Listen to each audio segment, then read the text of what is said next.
दोस्तों, मैं हूं डॉक्टर महेश कुमार। हम स्पाइन एंड ऑर्थोपेडिक सर्जन। ये बच्चा है छोटा सा इम्तियाज और इनकी माता जी हैं। इसका C1 C2 फ्रैक्चर हो गया था। बच्चों में ओडोंटॉइड फ्रैक्चर और C1 C2 fracture usually rare है, बहुत ही कम होता है। और अगर फ्रैक्चर होता भी हो तो ऑपरेशन की जरूरत नहीं पड़ती है। लेकिन कई बार ऐसे केसेस होते हैं जिसमें ओडोंटॉइड फ्रैक्चर का पैटर्न एबनॉर्मल होता है और वैसे फ्रैक्चर लॉक्ड इन हो जाता है और इसमें स्पाइनल कॉर्ड दब जाता है। दब जाने के कारण हाथ पैर में कमजोरी चालू हो जाता है, फिर चलना मुश्किल हो जाता है, बच्चा फिर खेल कूद नहीं पाता।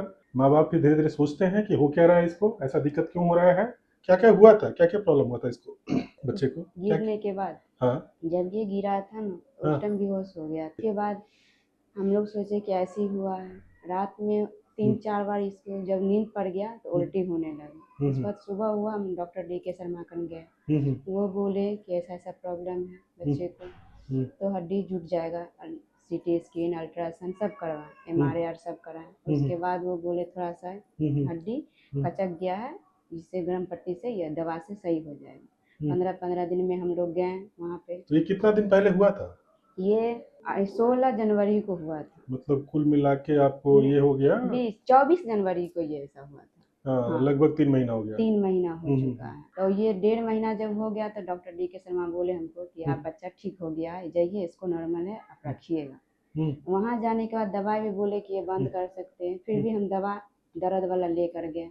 जिस दिन दर्द था इस दिन इसको खिलाते थे, जिस दिन नहीं था तो उस दिन नहीं खिलाते थे। उसके बाद फिर है ना से रात में एक बार एक दर्द हुआ यहाँ से। उसके बाद सुबह रात में दवा दर्द का दिए, मालिश उलिश कर दिए पाँव हाथ में, तो सोया ये।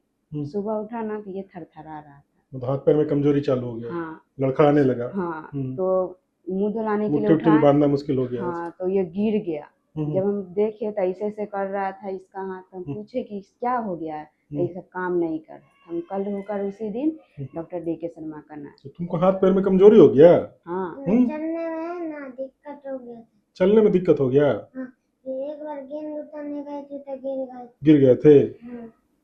तो बच्चे को यूं जो डॉक्टर ने जिनका इनका इलाज किया, तो ओडोंटाइड फ्रैक्चर में खासकर बच्चों में ऑपरेशन की जरूरत ऐसी होती नहीं है, यही बताया गया था इनको, और यूजुअली नहीं पड़ता है। लेकिन कई बार ये एबनॉर्मल पैटर्न होता है ओडोंटाइड फ्रैक्चर का, जिसमें धीरे धीरे धीरे धीरे नस दबने लगता है।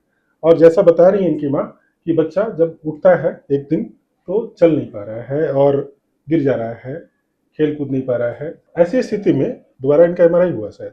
नहीं, फर्स्ट बार MRI हुआ उसी टाइम। अच्छा। हाँ, तो उस टाइम उसके बाद उनको बताया गया कि आप इधर जाइए इसी हाँ, इलाज तो के वो लिए। बोले कि यहाँ इसका नहीं है इलाज, जाइए आप पटना, ये डॉक्टर का पता दे रही हूँ आपका, यहाँ का डॉक्टर का एड्रेस दिए। उसके बाद हम यहाँ आए। तो इनको भेजा गया सिसरो हॉस्पिटल में। ये सेंट्रल इंस्टीट्यूट है स्पाइन सर्विसेज के लिए बिहार झारखंड में, जहाँ पर 3D सर्जरी होती है और खासकर C1 C2 की सर्जरी। और वैसे भी इतने छोटे बच्चे में ये सर्जरी प्राय और कहीं होता नहीं है, क्योंकि इसके लिए चाहिए specialise centre, specialise surgical equipment and specialise team. तो बच्चे का फिर आगे से सर्जरी किया गया, एंटीरियर सर्जरी, जिसमें ओडोंटॉइड को रिलीज करके और C1 C2 फैसेट को रिलीज करके हड्डी को एक लाइन बनाई। लाइन में आने के बाद फिर जाकर अगले दिन पीछे से सर्जरी करके दोनों हड्डी को जोड़ा गया। और अभी ये है टिपिकल पैटर्न, अपनी जगह पे हड्डी आ गई, नस भी फ्री हो गया और बच्चे का ताकत भी वापस आ गया। मुट्ठी बांधो, चल के दिखाओ। वापिस आओ, वापिस आओ। अब बैठो। अब ठीक हो? हैं? अंडे खाओगे डेली? अंडे खाओगे? 2-4 अंडे डेली खाना है। अभी आपको इसको अच्छे से खाना खिलाना है, कैल्शियम वगैरह देना है, हड्डी जुड़ जाएगा, ठीक है। और ऐसे केसेस में खासकर इतने छोटे बच्चे में जब भी इस तरह का प्रॉब्लम होता है, खासकर C1 C2 का फ्रैक्चर होता है या सर्वाइकल स्पाइन का फ्रैक्चर होता है, तो सर्जरी वाकई मुश्किल होती है। नॉर्मली जो स्पाइन सर्जन होते हैं अदरवाइज भी, वो भी करने से 4 बार सोचते हैं कि क्या करना चाहिए, नहीं करना चाहिए, क्योंकि डेलिकेट सर्जरी है। आपको specialise equipment and complete team की जरूरत होती है ऐसे सर्जरी के लिए। और जब भी ऐसी समस्या होती है, जैसा आप देख रहे हैं इम्तियाज के केस में, पहले गिरता है, फिर दिखाता है, डॉक्टर इलाज करते हैं, लगता है ठीक हो गया, सडनली फिर पावर घटने लगता है, डिटोरेशन ऑफ पावर होता है, और उस स्थिति में सर्जरी की ही जरूरत होती है। सर्जरी कॉम्प्लेक्स होता है लेकिन सही हो जाता है सर्जरी के बाद। सटीक सर्जरी सही इलाज है इसका। जब भी ऐसी समस्या होती है, सिसरो हॉस्पिटल है आपकी सेवा में। आपके पूरे प्रदेश में 3D सर्जरी की सुविधा है, कभी घबराना नहीं होता है। प्लस जो इलाज है, इलाज सरकारी दर पे है, सरकारी रेट पे होता है। जो बहुत गरीब मरीज हैं, हालांकि 3D की सर्जरी फ्री में तो उपलब्ध नहीं है, पर बहुत ही किफ़ायती दरों पे, सरकारी रेट पे ये सुविधा आपके प्रदेश में उपलब्ध है। इसका फ़ायदा उठाएं। ऐसी समस्या होती है, ज़रूर बच्चे इलाज कराएं।